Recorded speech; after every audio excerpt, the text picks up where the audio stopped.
સોમનાથમાં કોળી સમાજની જગ્યા અને ગૌશાળા યથાવત રાખવા કોળી સમાજે બાઇક રેલી યોજી પ્રાંત અધિકારીને આવેદનપત્ર આપ્યું। સોમનાથમાં કોળી સમાજની જગ્યા અને ગૌશાળા યથાવત રાખવા કોળી સમાજ દ્વારા બાઇક રેલી યોજી પ્રાંત અધિકારીને આવેદનપત્ર અપાયું। સોમનાથ સાનિધ્ય પ્રપાટણના વેણેશ્વર વિસ્તારમાં આવેલ કોળી સમાજની જગ્યા અને ગૌશાળા સહિત જગ્યાઓ દૂર કરવા તંત્ર દ્વારા જણાવવામાં આવ્યું। ત્યારથી સ્થાનિકો રોષે ભરાયાના છેલ્લા 3 મહિનાથી આંદોલન શરૂ કર્યા, જેમાં ઘણા નેતાઓ પણ જોડાયા, ત્યારે રામધૂન સહિતના કાર્યક્રમ પણ યોજવામાં આવ્યા। આજે પ્રભાસ પાટણ ખાતેથી વેરાવળ પ્રાંત કચેરી સુધી બાઇક રેલી યોજી સોમનાથ ધારાસભ્યની આગેવાનીમાં સ્થાનિક નેતા સમાજના આગેવાનોએ પ્રાંત અધિકારીને આવેદન પાઠવ્યું છે। ઉપરાંત આગામી દિવસોમાં જ્યાં સુધી ટ્રસ્ટ સાથે બેઠક યોજી કોઈ નિર્ણય ન લેવામાં આવે ત્યાં સુધી તંત્ર દ્વારા જગ્યા યથાવત રાખવામાં આવે તો હાલ આંદોલન સ્થગિત રાખવાની પણ ધારાસભ્ય ખાતરી આપી।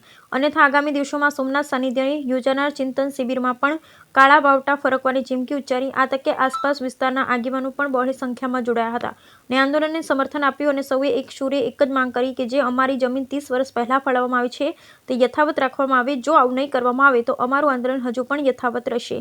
ઉપરાંત સમાજને ન્યાય મળે તે માટે જૂનાગઢ અને ગીર સોમનાથ જિલ્લાના કોળી સમાજના લોકો પણ આમાં જોડાયા। બ્યુરો રિપોર્ટ મહેન્દ્ર ટાંગ, ગીર સોમનાથ।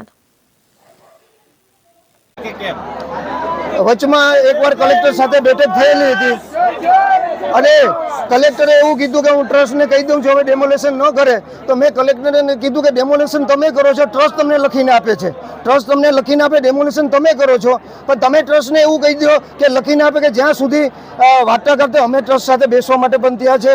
ટ્રસ્ટ અમે પ્રથમ જ્યોતિર્લિંગ સોમનાથ દાદાની આવેલી છે, વિશ્વમાંથી લોકો અહીંયા આવતા હોય છે, સોમનાથના વિસ્તારનો વિકાસ થાય એ પણ અમે ઈચ્છી રહ્યા છીએ। એટલે અમે કીધું કે જ્યાં સુધી આપણે ચર્ચાનું આનું નિવારણ ન આવે ત્યાં સુધી આપ લોકોએ લખીને આપી દેવું જોઈએ કે ક્યાં સુધી કોઈ પણ ત્યાં ડેમોલેશન કરવામાં નહીં આવે। ટ્રસ્ટ તરફથી કોઈ હકારાત્મક જવાબ નથી મળતો હજી સુધી। ટ્રસ્ટ તરફથી ત્યાં મળી અને અમને મળવા આવ્યા ત્યારે અમે ડોક્યુમેન્ટના પુરાવા આપ્યા, બધા પુરાવા એને સમજાય કે વાત બરાબર છે કે ઉપર વાત કરીને કહું છું, પણ હજી સુધી અમારી સાથે કોઈ ચર્ચા કરવા આવ્યું નથી। આખરે તમારી માંગ આજે વાત એવી છે કે સોમનાથ ટ્રસ્ટ દ્વારા 30 વર્ષ પહેલાં અમારા સમાજને સેવા માટે અને અમારા કોળી સમાજ સિવાય ઇતર સમાજને પણ જગ્યાઓ ફાળવેલી, જે તે સમયે આ જગ્યાઓ ફાળવેલી અને હાલ થોડા દિવસ પહેલાં ત્યાં કદાચ ચિંતન શિબિરનું આયોજન થયું હશે, એટલા માટે આ અમારી જગ્યાને ડિમોલેશન માટે ટૂંકી નોટિસમાં જાણ કરવામાં આવી કે આ જગ્યા ખાલી કરી અને ત્યાંથી 50 ગાયોને અન્ય સ્થળાંતર પણ કરેલું। એનું શું થયું એ બાબત હજી અમને કોઈ સ્પષ્ટતા નથી અને એ માટે અમારી માંગ છે અને 4 દિવસથી સતત અમે ત્યાં આંદોલન કરી રહ્યા છીએ અને અમારી માંગ અમારી જમીન છે, જે હકની જમીન આપેલી છે એ જમીન કોળી સમાજને પરત કરે।